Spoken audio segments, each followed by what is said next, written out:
ऐसे ही पिटोगे जैसे बरेली के अंदर पीटे गए हो। गजवाए हिंद की कल्पना करना भी और उसका सपना देखना भी जहन्नुम में जाने का टिकट का रास्ता पैदा कर देगा। देखिए, किसी भी चीफ मिनिस्टर को इस तरह की भाषा शोभा देती है?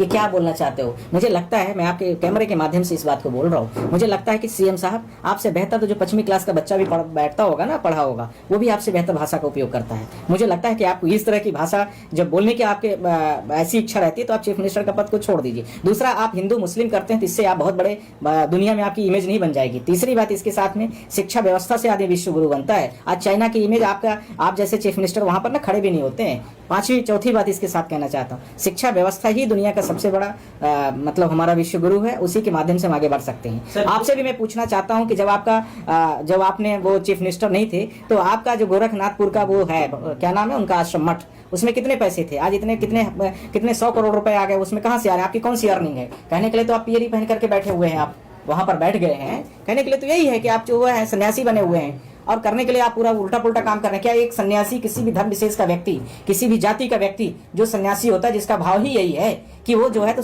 समाज से, जनता से किसी भी प्रकार का कोई संबंध नहीं रखता है, 5 लोगों से खाना खा के खाता है। आप में एक भी गुण हो तो बता दीजिए मुझे। आप उस तरह के चीफ मिनिस्टर से क्या उम्मीद की जा सकती है? वो बुलडोजर भी चलवा सकते हैं, किसी को अरेस्ट भी करा सकते हैं, किसी को इनकाउंटर भी कर सकते हैं, गोली भी मरवा सकते हैं, और यदि जो बहुत बड़ा बाहुबली होगा उसको अपने साथ में भी ले सकते हैं। जैसा कि राजा भैया की वाइफ भी देख रहे हो कि बच्चे कैसे पीड़ित होकर के कह रहे हैं कि हमें या तो मरवा दीजिए आप, या तो फिर आप मेरा कुछ हेल्प कर दीजिए। तो वहां इनको कुछ नहीं दिखेगा, इनको सिर्फ और सिर्फ अपने लोगों के और जो उनके समर्थन में थोड़ा बहुत खड़े होते हैं, गैर कानूनी तरीके से हिंदू मुस्लिम करना, यही सब इनके पास में इस पंचवर्षीय योजना का कार्यक्रम। और अब लग रहा है कि अब अति हो गई है। बुलडोजर भी इसी तरह से था, आप लोगों ने देखा पूरे देश में सुबह बुलडोजर खड़ा हो जाता था, यहाँ भी हुआ है। और जिस तरह से सोनम वांगचुक का भी मामला है, तो इस तरीके से मुझे लग रहा है कि अब क्या नहीं होता है कि सर के ऊपर से पानी झलकने लगता है। तो चीजें कुछ की जाएंगी, जल्दी ही करेंगे हम लोग। भारत देश में ये समय पर जो केंद्र में कहो पूरे भारत देश में मूवमेंट करना है तो आप प्रधानमंत्री को पकड़ लीजिए। किसी बहुत बड़े फिलोसफर ने बोला है कि भारत देश के प्रधानमंत्री को एक चीज बहुत अच्छी आती है,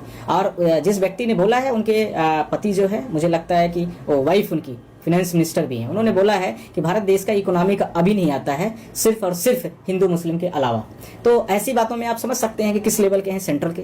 अब जब आपके केंद्र की सरकार ही इस लेवल में हो तो फिर आप राज्य से उम्मीद करना और जिले लेवल में जाकर के ये सोचना कि वहां पर इस प्रकार की घटनाएं न घटे। यहाँ तो प्रतियोगिता, कंपटीशन चल रहा है कि कौन सा व्यक्ति जो हिंसावादी है वो कौन सा ए ग्रेड में आता है, कौन A++ में आता है, कौन A++ में आता है। अर्थात कौन सा व्यक्ति ऐसा जो 100% में स्कोर करेगा हिंसा में, कौन सा ऐसा है जो 98% करेगा, कौन सा ऐसा है जो 80% हिंसा करेगा। अर्थात इसका मतलब हिंसावादी विचार, हिंदू मुस्लिम विचार, इसका मतलब कि काउंटर ज्यादा से ज्यादा खौफ पैदा करने का विचार जनता के सामने प्रस्तुत किया जाए। भारत देश में बोलने की जो स्वतंत्रता की आजादी की बात की जाए, भारत देश में एसोसिएशन या ग्रुप के साथ में कोई कार्य किया जाए, तो भारत देश की जो वर्तमान सरकारें हैं, राज्य जो सरकारें हैं, और इसके साथ में जो अपने आप को हिंसावादी तरीके से जो भी सरकारें हैं और जो कानूनों को नहीं मानती हैं, मेरे नजर में वो एक हिंसावादी सरकारें हैं। चाहे वो नियम कानून को लेकर के हो, चाहे संविधान को लेकर के हो, चाहे यदि मैं विभिन्न प्रकार के BNS या IPC CRPC इनकी बात करूं तो उसके आधार पर। तो इस प्रकार की सरकारें जो है किसी भी देश में अच्छी नहीं होती हैं। किसी बहुत बड़े फिलोसफर ने भी बोला था कि जिस देश में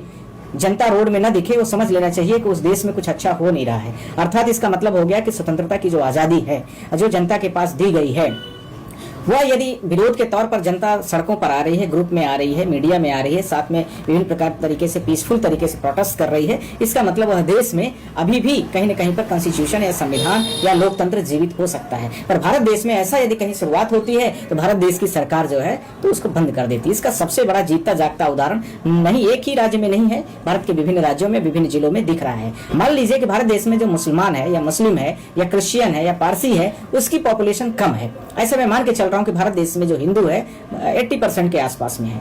तो जो विभिन्न और प्रकार के जो जाति और धर्म विशेष के लोग हैं, हो सकता है कि हमसे पहले के हो सकता है कि हमारे बाद के हो, पर वो उनको किसी प्रकार से उनके धार्मिक स्वतंत्रता को न दबाना चाहिए, न तो उनके जो फ्रीडम ऑफ एक्सप्रेस है, बोलने की स्वतंत्रता, बात करने की स्वतंत्रता, धार्मिक आजादी। तो धार्मिक आजादी जब शब्द आ गया तो इसमें बहुत बड़ी कील पूरे भारत देश में इस पर दिख रही है। कई सारे लोगों ने बोल दिया आई लव मोहम्मद। वैसे ही समझने की जरूरत है जैसे मैं बोलता हूँ हाय राम, हाय भगवान, हाय शिव, इसी प्रकार से है। तो आई लव मोहम्मद यदि किसी ने बोल दिया, जैसे मैं बोल दिया आई लव मोहम्मद हो गया, तो यदि मान लीजिए आप उत्तर प्रदेश सरकार के राज्य क्षेत्र में रहते हैं, भारत देश के किसी इस प्रकार की राज्य में रहते हैं जहां पर इस नाम से वरीयता, इस नाम पर ही रोक लगा देने की आवश्यकता समझने लगी सरकार है, तो फिर वो सरकार कहां से यह मान के चलने की आवश्यकता है कोई समाजवादी सरकार है, या यह मानने की सेकुलर गवर्नमेंट है, या यह मानने की भारत देश की संविधान की शपथ खाने वाले व्यक्ति ही सरकार को चला रहे, या भारत देश में किसी भी एक धर्म और जाति के तानाशाहों की सरकार हो गई। जैसा कि आप सबको पता है कि भारत देश की प्रस्तावना में स्पष्ट तरीके से विभिन्न प्रकार की चीजों को भी लिखा गया है, और उसमें जो 3-4 शब्द लिखे गए प्रस्तावना में कि हम भारत देश के मूल नागरिक हैं और वहां पर संप्रभुता, अखंडता, ये समाजवाद, ऐसे शब्दों के साथ में भारत देश में सारी चीजें चलेंगी, पर ऐसी चीजें दिखती हुई नजर नहीं आ रही। बरेली की घटना हो, उन्नाव की घटना हो, मऊ की घटना हो, कानपुर की घटना हो, इलाहाबाद की घटना हो, यह भारत देश में जहां पर इस प्रकार के तानाशाही टाइप के लोग हैं जो संविधान को ताक में रख करके काम करते हैं, वो इसी के जीते जागते उदाहरण दिख रहे हैं। यहाँ पर जहां पर लोकल लेवल पर बहुत सारे लोकल लेवल पर आपने देखा होगा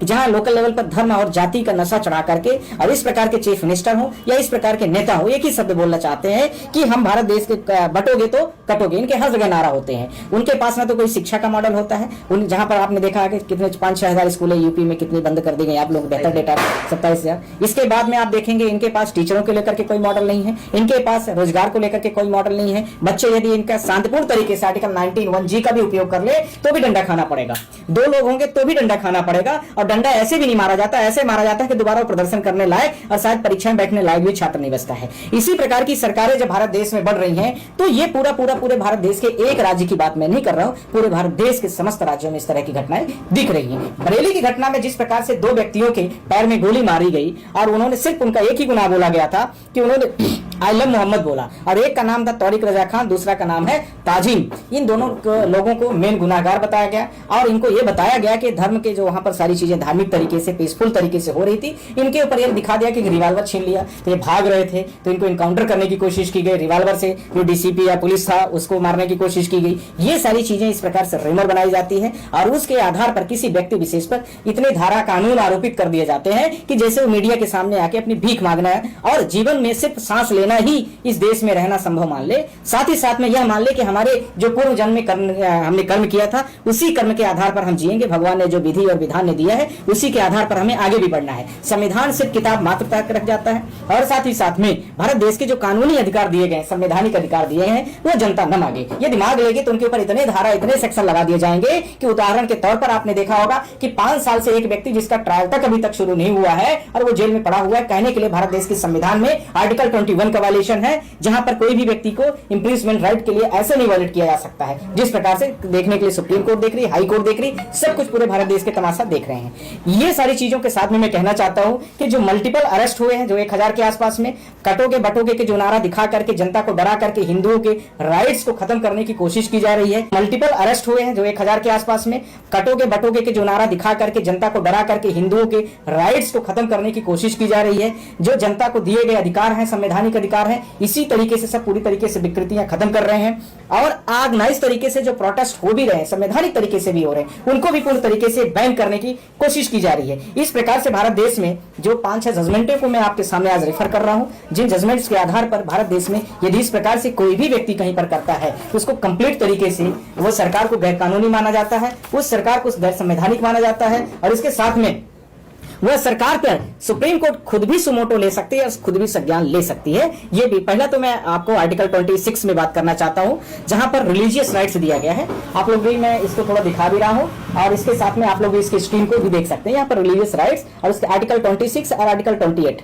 मैं दोनों की बात कर रहा हूं। फिर इसके बाद में आर्टिकल 21 में भी आऊंगा, जहां पर आर्टिकल्स जो 21 है उसमें 1 के पार्ट में आएंगे 1G, E, ये सारे बहुत सारे जजमेंट है, जहां सुप्रीम कोर्ट के पास सीधा डायरेक्शन दिया गया है। मैं आपको अलग से भी कॉपी अभी स्क्रीनशॉट के तौर पर शेयर कर दूंगा। इनके आधार पर कोई भी भारत देश का, चाहे स्टेट की बात है तो हाई कोर्ट सुमोटो ले सकता है, और यदि भारत देश के राइट्स का वायलेशन हो रहा है तो चीफ जस्टिस ऑफ इंडिया के पास पूरा राइट्स दिया गया है कि वो इस प्रकार की घटनाओं के बारे में ये कभी भी वो सुमोटो लेकर के उसको संज्ञान में ले सकता है। पहला जजमेंट कहता है, timely deliver the justice part of the human rights. यदि आदमी, मैं मानव हूँ, मानव प्रजाति में पैदा हुआ हूँ, तो सरकार की जवाबदेही और जिम्मेदारी है। आर्टिकल 51 से लेकर के 54 तक कंप्लीट तरीके से ये दिया गया है। सरकार की जवाबदेही है कि वो हमारे राइट्स का कहीं भी यदि वायलेशन हो रहा है तो उसकी रक्षा करे। और यहाँ पर तो दिखता हुआ बरेली, उन्नाव या जो मऊ, इसके साथ में कानपुर, और इसके साथ में मैं थोड़ा सा जोड़ दूं तो जम्मू कश्मीर भी इससे अछूता नहीं है। लद्दाख की बात कर रहा हूँ, ध्यान रखना है, उत्तराखंड की भी बात कर रहा हूँ। इस प्रकार से देहरादून भी जो बात है, तो ये जजमेंट कह रहा है justice Hussain versus union of India AIR 2017। AIR का मतलब ऑल इंडिया, ठीक है, ये 2017। यदि कोई भी करता है इस जजमेंट को रेफर करके, आदमी तुरंत ही इनके राइट्स का जो वायलेशन हो रहा है ह्यूमन राइट्स का, वो उसको तत्काल इसको कंट्रोल कर सकता है। कोई भी सुप्रीम कोर्ट हो, हाई कोर्ट हो, डिस्ट्रिक्ट कोर्ट हो, सबके पास ये पावर दिए गए। इसके बाद जो दूसरा जजमेंट कहता है right to life and personal liberty to included the right to privacy in internal parts of the guarantee under the articles and the part of the constitution. ये है JK Puttaswamy versus union of India. इसमें स्पष्ट तरीके से बोला गया है कि कोई भी व्यक्ति का जो राइट्स दिया गया है, प्राइवेसी के जो राइट्स है, और इसके साथ में जो कॉन्स्टिट्यूशनल राइट्स दिए गए, तो कॉन्स्टिट्यूशनल राइट्स हमारे कौन से हैं? 5 वेरी इंपॉर्टेंट, 6 जो इंपॉर्टेंट दिए गए हैं। उनमें से पहला है कि फ्रीडम टू स्पीच, इसको कोई नहीं रोक सकता है, यदि रोकेगा तो जजमेंट खड़ा हुआ है। दूसरा कहा गया पीसफुली हम कोई भी प्रोटेस्ट कर सकते हैं, तो वो जजमेंट खड़ा हुआ है। तीसरा, यदि हम एसोसिएशन के साथ में, ग्रुप के साथ में, समूह के साथ में, जैसे विभिन्न प्रकार की पार्टियां हैं, कांग्रेस पार्टी अपना आंदोलन कर सकती है, कोई भी रीजनल पार्टी कर सकती है, कोई एसोसिएशन है कर सकता है, तो ये सारी चीजें कोई भी कर सकता है, इसमें कहीं कोई दिक्कत नहीं है। तीसरा, एसोसिएशन ऑफ यूनियन के साथ में फ्रीली थ्रू आउट पूरे भारत देश में कहीं भी जा सकता है। उत्तर प्रदेश वाले तो धारा 144 लगा देते हैं कि कोई भी व्यक्ति बाहर नहीं जा सकता है, और इस सीमा रेखा के बाहर जाएगा तो उसको सीधा वहां से 44, और इसके साथ में इंटरनेट की भी सेवाएं बंद कर दी गई। जबकि इंटरनेट की सेवाएं मानवाधिकार के दायरे में आती हैं, जबकि इंटरनेट की सेवाएं भारत देश के जनता के एक जो ऐसा कह सकते हैं कि जनता के डेली उपयोग वाली, डेली नेसेसिटी की जो ऑब्जेक्ट है, उसमें उसको काउंट किया जाता है, तो उसको बंद भी नहीं किया जा सकता है। पर सरकारें आजकल इस तरह से उद्वेलित करती है जनता को, और उसके बाद फिर जनता के आक्रोश जब फैलने लगते हैं तो उसको इंटरनेट बंद करना, फोन कनेक्शन डिस्कनेक्ट करना, और 144 धाराएं जैसे लगाना उनके साथ में आ जाता है। इसके साथ में नेक्स्ट जजमेंट जो कहता है सुप्रीम कोर्ट का, ये कहता है फ्रीडम ऑफ एक्सप्रेशन स्पीच में, उसमें कहा गया कोई भी व्यक्ति हो, किसी व्यक्ति को बोलने की आजादी नहीं रोक सकता। जैसे मैं आपके सामने बोल रहा हूं, तो भारत देश के जो प्रधानमंत्री हो चाहे मुख्यमंत्री हो, वो हमको बोलने से नहीं रोक सकते, बशर्ते सवाल एक है कि गलत नहीं होना चाहिए, गलत एक्सप्रेशन नहीं होना चाहिए। हमारा यह भाव नहीं होना चाहिए कि हम किसी गलत जानकारी को आप लोगों के सामने पर कर रहे हैं। तो यही मेरा मसला है कि फ्रीडम टू जो स्पीच है, फ्रीडम टू जो एक्सप्रेस है, फ्रीडम टू जो रिलीजियस प्रैक्टिसेस है, उसको लेकर के जो उत्तर प्रदेश सरकार कर रही है, जो उसको लेकर के आपने देखा होगा लेह लद्दाख में जिस प्रकार से सेंट्रल गवर्नमेंट कर रही है, ये पूरे भारत देश के पूरी तरीके से अनकॉन्स्टिट्यूशनल है, डिफेमेशन के भी दायरे में आता है। इसको लेकर के सुप्रीम कोर्ट के 7 बेंचेस जो है उन्होंने जजमेंट दिया। इसका नाम है Sanjay Narayan versus editors in chief of Hindustan versus honourable high court of the Allahabad 2011। ये जजमेंट के आधार पर हम सारी चीजों को, ये तो मैंने किताबों की बात की है, ऐसे 50 जजमेंट आपको लैंडमार्क जजमेंट मिल जाएंगे, जिसके आधार पर सरकारें हमारी आम जनता की कुछ भी नहीं कर सकती, सिर्फ ये जबरदस्ती करती हैं, कॉन्स्टिट्यूशनल राइट को हमारे वायलेट करती हैं, और हमारे कानूनी अधिकारों को कंट्रोल करने का काम करती हैं।